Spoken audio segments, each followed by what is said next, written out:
जय हिंद। देखिए, एक बरमूडा ट्रायंगल है जो जहाज़ों को, हवाई जहाज़ों को निगल लेता है। यहाँ कोई जहाज़ वगैरह भी जाती है तो निगल लेगा। ये अटलांटिक महासागर में है, इसे अंध महासागर कहते हैं। और अमेरिका के पास यहाँ जो क्यूबा है, इस एरिया में एक ट्रायंगुलर शेप में बड़ा लंबा एरिया, लगभग 3 लाख किलोमीटर स्क्वायर का एरिया, बहुत बड़ा एरिया है ये। इसको हम थोड़ा सा वहाँ पे जूम करके समझते हैं। देखिए, ये एरिया जो है, ये 3 बड़े-बड़े एरिया उसको मिला के बनाया जाता है। वर्ल्ड मैप में देखेंगे तो ये ट्रायंगल यहाँ आएगा। जबकि अगर इस पर्टिकुलर एरिया को जूम करें तो ये फ्लोरिडा के पास से स्टार्ट होता है, और यहाँ प्यूर्टो रिको जो अटलांटिक महासागर की सबसे गहरी खाई है, वहां से जाके ये बरमूडा द्वीप पर तक जाता है। ये एरिया है यहाँ पर, जिसे यहाँ तक दर्शाया गया है। ये लगभग 3 से 4 लाख के एरिया, कहीं कभी कभी ये बड़ा हो जाता है। इसका एक्यूरेट कोई मार्किंग नहीं है कि जो आदमी पूरा एरिया को बता सके। हम तो यहाँ भले ऐसे ट्रायंगल बना दिए, बट समुद्र में ऐसा कोई ट्रायंगल नहीं है। बट अगर इस एरिया में कहीं से भी कोई जहाजें आती हैं तो उनके साथ कुछ अप्रिय घटनाएं हो जाती हैं। इसके बारे में डिटेल से समझते हैं। 1498 में जब क्रिस्टोपस कोलंबस जा रहे थे इस रास्ते से, तो उन्होंने भी अपनी किताब में वर्णन किया है कि जब वो इस एरिया से गुजर रहे थे तो अचानक मौसम में एक परिवर्तन देखे, प्रकाश देखे, बादल का तड़कना, समुद्री लहरें तेजी से उठने लगी और उनका जहाज डिसबैलेंस होने लगा। इवन कि उस समय देखिए, समुद्र में रास्ता दिखाने का केवल और केवल एक ही रास्ता रहता है, कंपास। अब तो सैटेलाइट वगैरह आ गए हैं, बट कंपास ही उस समय एक ही रास्ता होता था, जो हमेशा नॉर्थ डायरेक्शन की ओर मूव करता रहता है। वो बता देता है कि इधर की ओर उत्तर दिशा है, तो इसके थ्रू आदमी जा सकता था। तो यहाँ पे कंपास काम करना बंद कर देता था। ये कोलंबस ने भी इसको माना है। 1964 में विंसेंट गैडिज ने अपनी पुस्तक में, मैगजीन में बताया था कि ये किस तरह से जहाजों को वगैरह को निगल लेता है। इसलिए इस ट्रायंगल को डेविल ट्रायंगल या फिर रहस्यमयी ट्रायंगल कहा गया। यहाँ जाने के बाद जहाजों में अचानक परिवर्तन देखा, इंजन काम नहीं करेगा, जहाज धंसने लगेगी, कोई तैरना चाहेगा तो तैर नहीं पाता है, अजीब अप्रिय घटना होगी और अचानक ही हो जाती थी। और ये जहाज डूब के कहाँ जाते थे तब ये भी नहीं पता चलता था किसी को। यूं तो यहाँ हजारों घटनाएं हुई हैं। कुछ फेमस घटना देखते हैं। अगस्त 1942 में अमेरिकी नौसेना के जहाज अपने रूटीन एरिया पे थे सब, उन्हें बम्बार्डमेंट करके लौटना था इसी बरमूडा ट्रायंगल के ऊपर से। लेकिन अचानक उनका संपर्क रेडियो स्टेशन से टूट जाता है, उसमें लगे हुए इंस्ट्रूमेंट काम करना छोड़ देते हैं, उनका नेविगेशन सिस्टम पूरी तरह फेल हो जाता है। सब में एक कॉमन समस्या देखी जाती है कि उनका कंपास काम नहीं कर रहा होता और ये जहाज पूरी तरह ध्वस्त हो जाता है। इसको खोजने के लिए 2 दिन बाद रेस्क्यू टीम जाती है। रेस्क्यू टीम का भी पता नहीं चलता है, क्योंकि वो भी उसी रास्ते से जा रही होती है जहां से उनका लास्ट लोकेशन ट्रेस किया गया था। रेस्क्यू टीम का भी पता नहीं चल पाता है। उसके बाद ठीक 6 महीने बाद दिसंबर 1942 को फिर अमेरिकी नौसेना का जहाज विमान उड़ान भरता है, और फ्लोरिडा से जब उड़ान भरता है और बरमूडा ट्रायंगल से ऊपर जाता है तो ये बमबरसक जहाज भी रडार से गायब हो जाता है। और इसके सामने भी सेम समस्या आती है। पायलट बताता भी है रेडियो सिग्नल पे कि मेरा कंपास काम नहीं कर रहा है, नेविगेशन सिस्टम काम नहीं कर रहा है, मौसम पूरी तरह से खराब है। ये भी ध्वस्त हो जाता है। इसको जब ढूंढने के लिए जो रेस्क्यू टीम जाती है इसके बैकअप में, तो रेस्क्यू टीम का भी आज तक कोई पता नहीं चला कि वो रेस्क्यू टीम कहाँ चली गई। 1970 में एक पायलट यहाँ से लौट के आए थे, नाम था उनका ब्रूइस गर्नन। ये जब लौट के आए थे, इन्होंने बताया था कि वहां पे क्या क्या घटनाएं हुई थी। इन्होंने बताया कि अचानक बरमूडा ट्रायंगल के जब ऊपर से गया तो अचानक मौसम बिगड़ गया और सामने बादलों का एक पूरा धुआं, कोहरा टाइप का छा गया, धुंध हो गया बादलों का, और ऐसे लग रहा था जैसे बादलों की गुफा है। ये इन्हें कुछ दिख नहीं रहा था। इसमें जब प्रवेश किए तो ये खत्म होने का नाम ही नहीं ले रहा था। इसके अंदर मौसम इतना खराब था और इनका रेडियो फ्रीक्वेंसी भी गड़बड़ काम करी थी, इलेक्ट्रॉनिक्स वगैरह काम करना छोड़ दिए थे इनके जहाज के, और इनकी जहाज की रफ्तार बहुत ही तेज हो गई थी और रडार पे कोई भी दूसरा रेडियो स्टेशन या एयरपोर्ट अथॉरिटी का कोई भी रडार सिग्नल मैच नहीं कर रहा था। इन्हें कुछ समझ में नहीं आ रहा था, और लेकिन ये जहाज को आगे की ओर ले जा रहे थे। लगभग 3 मिनट बाद, एक अच्छी खासी दूरी तय करने के बाद, ये उस जोन से बाहर निकले और उसके बाद ये अपनी जहाज को लैंड कराए। लैंड कराने के बाद देखिए इत्तेफाक क्या हुआ था कि वो 3 मिनट में ही 150 किलोमीटर की दूरी तय कर लिए थे। यानी इनकी जो रफ्तार हो गई थी लगभग 3000 किलोमीटर प्रति घंटा हो गई थी, जो अभी किसी भी पैसेंजर जहाज के लिए पॉसिबल नहीं है। ये तो मिसाइल और लड़ाकू जहाजों की स्पीड होती है। बहुत लंबे अरसे तक ये बरमूडा ट्रायंगल जो था एक रहस्य का कारण बना। लोगों को लगता था कोई अदृश्य शक्ति है जो जहाजों को, शिप को अपनी ओर खींच लेती है, लेकिन ऐसा कुछ भी नहीं है। इसके पूरे रहस्य पर पर्दा उठाया जा चुका है। इवन की बरमूडा ट्रायंगल दुनिया के 10 सबसे खतरनाक जगहों में से भी एक नहीं है। मतलब सोचिए, 10 खतरनाक जगहों में भी इन्हें शामिल नहीं किया गया। इसका मतलब ये एक कहानी है। फेमस हो जाता है कोई चीज बहुत ऐसे ही कि जहाजों को निगल जाता है, ये होता है, ऐसा कुछ नहीं होता है।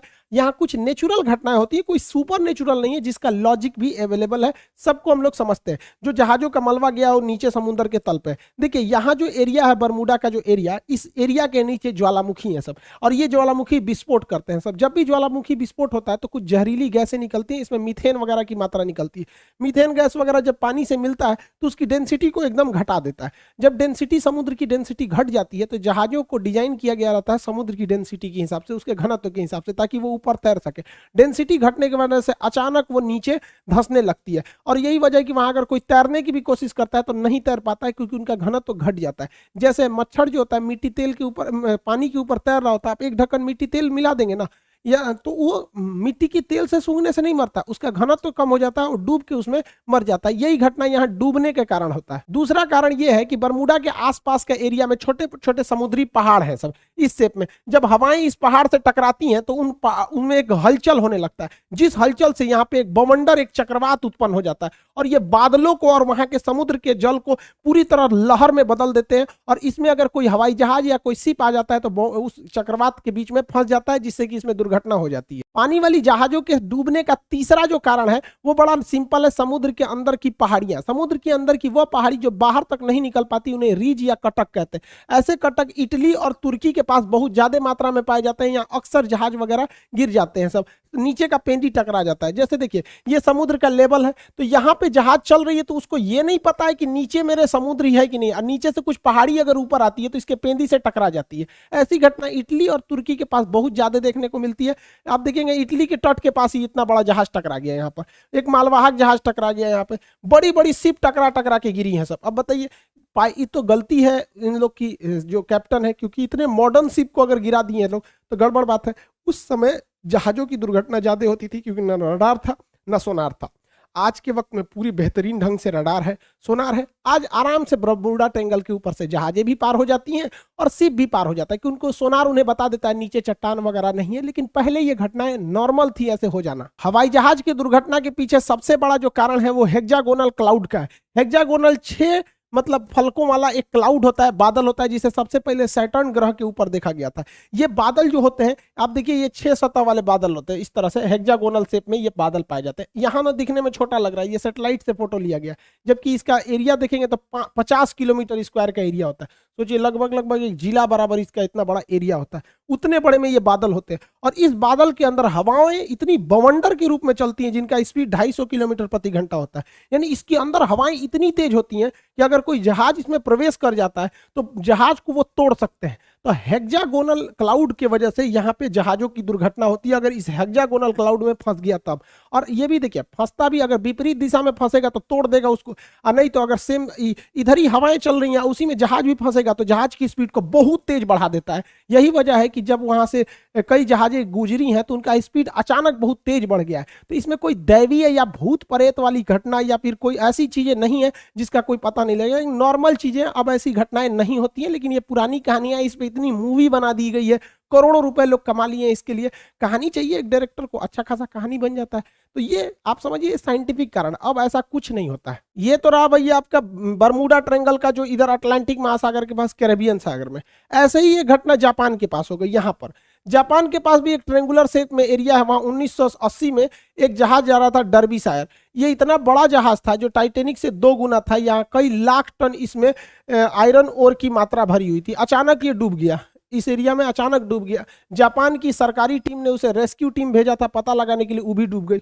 उसके बाद एक हवाई जहाज से रेस्क्यू टीम भेजा गया, वो भी डूब गया। जापान भी डर गया। बाद में पता चला कि भैया सेम चीजें हैं यहाँ और यहाँ दोनों में, तो इसे एशिया का बरमूडा ट्रायंगल कहा जाता था। हालांकि जापान ने इसका नाम दिया था ड्रैगन ट्रायंगल। जापान के जस्ट नीचे था ये, ड्रैगन ट्रायंगल नाम था इसका, बरमूडा ट्रायंगल। ऐसा ही एक ट्रायंगल भारत में भी पाया जाता है, उड़ीसा में। उड़ीसा का एक एयर स्ट्रिप है, अंग्रेजों ने बनाया था द्वितीय विश्व युद्ध के समय, जिसका नाम था अमाडा एयर स्ट्रिप। अमाडा एयर स्ट्रिप ये उड़ीसा में स्थित है। यहाँ पे लगभग 150 से 200 अमेरिकी जहाजें यहाँ से आपस में टकरा गई, कुछ गिर गई। और इत्तेफाक देखिए, जब भी इनके साथ घटना होती थी, ना कोई वेदर खराब था, ना ही कोई मतलब हेक्सागोनल क्लाउड थे, ना मौसम खराब, ना चक्रवात, ना हवाओं की स्पीड, एकदम नॉर्मल टाइम पे यहाँ जहाजें गिर गई। आपस में आमने सामने जहाजें टकरा जाती थी सब, इतना खराब काम करता था यहाँ पर। हालांकि द्वितीय विश्व युद्ध के समय अमेरिकी जहाजें यहीं पे यहाँ पे लैंड करती थी और जापान पे बम गिराने के लिए यहाँ से भी जाया करती थी। आपको ही पता होगा कि अंडमान निकोबार तक में जापान आ गया था।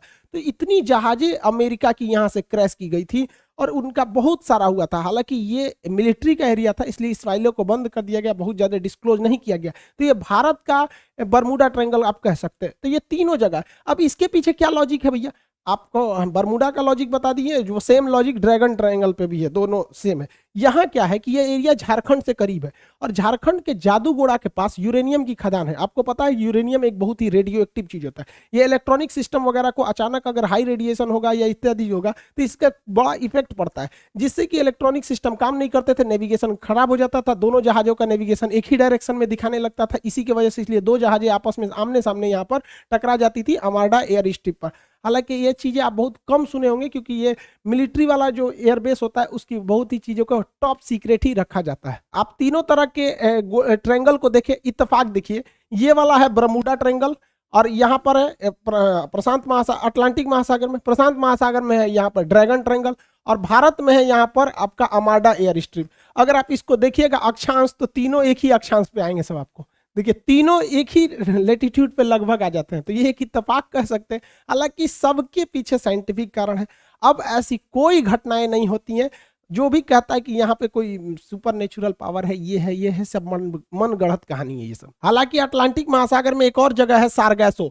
यहाँ सारगैसो सागर है, ये सागर है ही नहीं है एक्चुअली। यहाँ एक शैवाल पाया जाता है, एलिगी, जो समुद्र में तैरते रहता है, बहुत लंबा लंबा पाया जाता है, घास है इस तरह। यहाँ अगर जहाजें छोटी मोटी जहाजें फंस जाती है ना तो उसी में फंस के रह जाती है, इसलिए यहाँ पे देखिए इतना बड़ा बड़ा घास पाया जाता है, पूरी समुद्र को ये घास ढक लेता है। सारगैसो घास पाए जाने की वजह से जितने एरिया में वो घास पाया जाता है उस घास वाले एरिया को, उस शैवाल वाले एरिया का नाम रख दिया गया है सारगैसो सागर। हालांकि सारगैसो कोई सागर नहीं है, वह सागर का वह हिस्सा है जहां ये वाला शैवाल पाया जाता है, सारगैसम नामक शैवाल पाया जाता है। इसलिए यूपीएससी सीडीएस में एक बार क्वेश्चन पूछा था, वो कौन सा ऐसा सागर है जिसका कोई भी तट रेखा नहीं है, मतलब जमीन से नहीं टच करता है। तो सारगैसो सागर जमीन से टच नहीं करेगा क्योंकि वो बीच का तो सागर है नहीं, वो बस एरिया है। यहाँ जहां जहाजों को, छोटी जहाजों को आने जाने के रोक लगाया गया क्योंकि उसकी पंखी वगैरह में ये सब घास वगैरह फंस जाते हैं सब। इसी सारगैसो सागर के पास ऊपर से ठंडी हवा जलधारा आती है जिसका नाम है लेब्राडोर की धारा। इस सारगैसो सागर को ठंड के दिन में पूरी तरह बर्फ के टुकड़ों में भर देती है।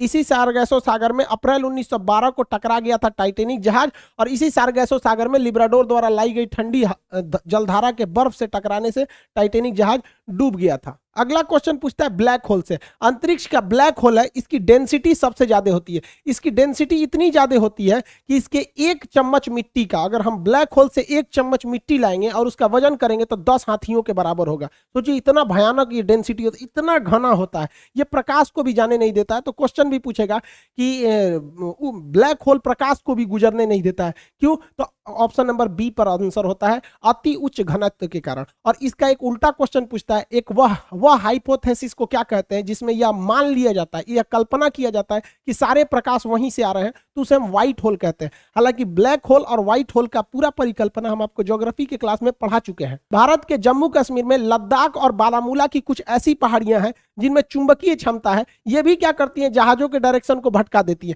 यहाँ पर एक चिनाब नदी पर ब्रिज बनाया जा रहा है जो सबसे ऊंचा ब्रिज है, कंप्लीट हो जाएगा तो इसके बारे में भी टोटल समझा देंगे कि ये ब्रिज क्या है। और इसके अलावा आप एक तो बड़ा सुने होंगे, सोच रहा अमेरिका में एरिया 51 एलियन वगैरह वाला एरिया, इस सबको कभी और क्लास में समझेंगे। आई होप आप इसे समझे होंगे। मिलेंगे नेक्स्ट क्लास में। जय हिंद।